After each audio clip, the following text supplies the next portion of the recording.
Hello, my name's Hedy Rees and I write the newsletter Inside Pharma.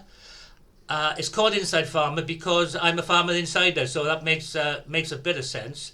But the aim is to get in through to critical thinkers about the medicines they take, to help educate them about the supply chain, the biologic supply chain for the injections that actually enters their body.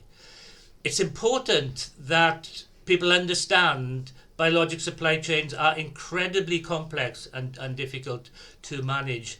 And when products which are biologics are developed at the speed they are, there's potentially issues.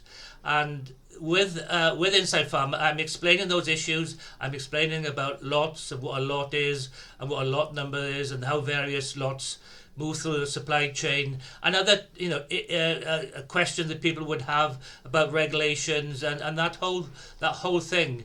You can comment, you can like, obviously, and you can really get daily updates on what is going on. I'm forecasting now that at some point these injections are going to have to be stopped for the reason that you and I know about.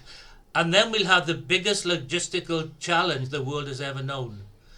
There have been billions of doses produced. They've gone all over the world.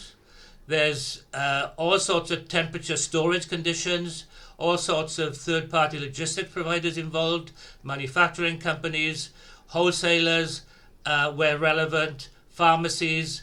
And I just say the key thing that people need to keep in mind is that the companies that hold the licenses for these injections, that are responsible for the supply chain, they're fully responsible for everything that goes on the supply chain to the regulators. They don't physically manufacture, or they didn't develop these injections, and they didn't distribute them either.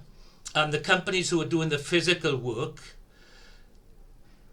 although they have to follow the regulations, they don't hold the ultimate responsibility for what happens in the supply chain. So you've effectively got no one responsible for what's going on. And if and when these vaccines are stopped, there's going to be a huge logistical challenge in terms of recall, in terms of making sure the biohazard potential is contained, and a whole load of other things. I'm not going to say too much of that, but I'm going to be helping people understand the issues and what can be done on that, so they can ask the right questions. So if you are a critical thinking medical freedom fighter, then please do subscribe. I'll be hugely grateful, and hopefully you get some value out of it too. Okay, thank you. Bye-bye.